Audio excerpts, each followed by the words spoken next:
Look, in 3 years since we've seen crazy demand for precious metals across the board, with the exception of silver eagles and junk silver, it's probably the best price, availability, immediate delivery, premium across the board. It's as good as I've seen it in 3 years. And this is another thing that's very counterintuitive to me. It makes absolutely no sense because I look around and I see so many things that freak me out as an investor that I just can't quite understand why people have yet to be able to bridge the gap between price and rationale, between price and logic. And there's just this disconnection that I think has created a little bit of a lull in this industry. It's a hell of a time to buy if that's what you want to do. If you're looking to add to your portfolio in terms of price, premium, availability, delivery time, it's the best it's been in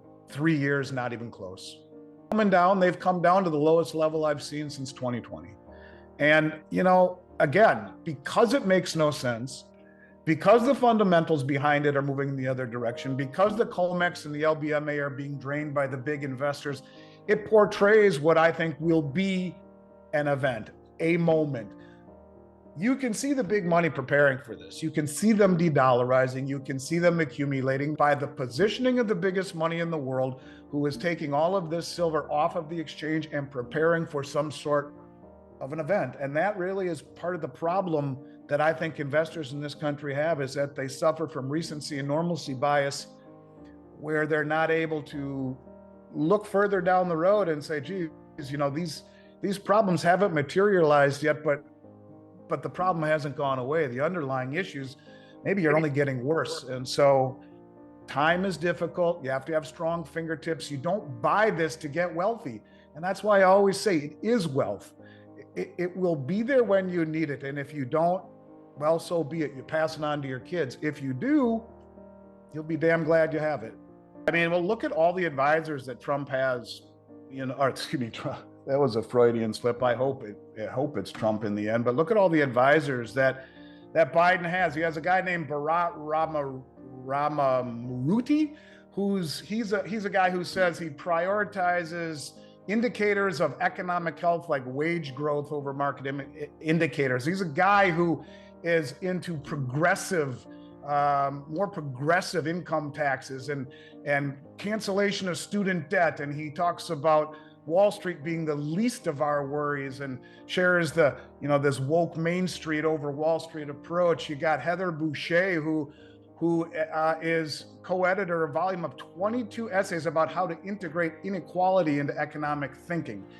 You have Lael Brainerd, as we've talked about, who wants to get rid of all the commercial banks and all the regional banks and go to a central bank digital currency directly from the Fed, get rid of all the banks. And then you have the king dollar no more himself, Jared Bernstein, who advocates for losing the world reserve status. Look at the people who are advising our president. And in particular, they're all talking about woke agendas, about wealth redistribution, or getting rid of the banks, or losing the world reserve status. Now take a step back and look at what's happened. All we see around us are these stupid woke things that are beyond comprehension. What's going on with corporations like Bud Light and Target.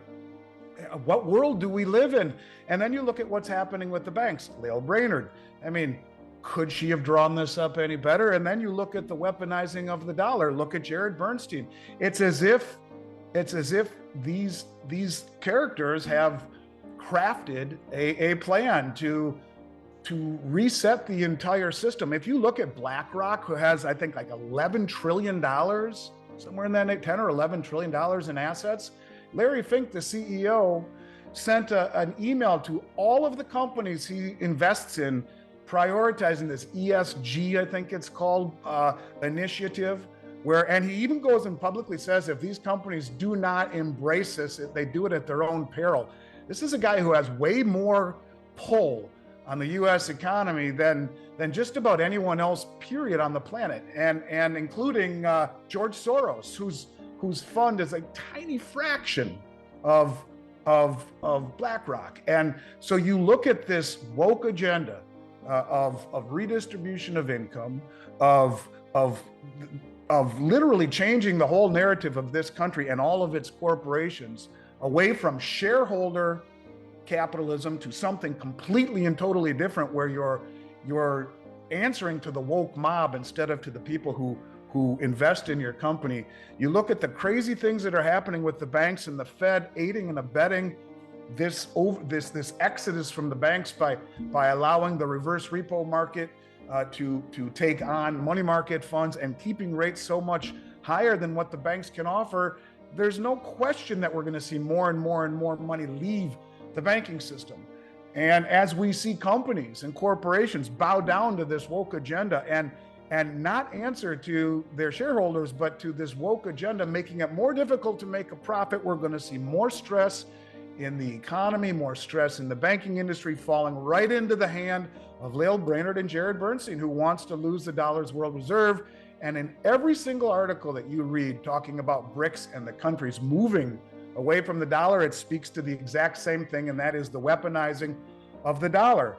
Just like Macron, the president of France, who rumors are that he wants to join BRICS and that he's actually made overtures to come to the August meeting, where we are told BRICS will issue a new world reserve currency. That's what Jim Rickards is saying, that it will come out and issue a new reserve currency in the August meeting in South Africa. And Macron has formally requested to be there, but he came out and publicly said it's not just the countries that are pissed off about the weaponization of the dollar, it's also the European companies and banks who are being sanctioned for their interest in working with countries or institutions that are on this sanction list. And so, yeah, I think that this is becoming a much bigger deal than people, I think, quite grasp.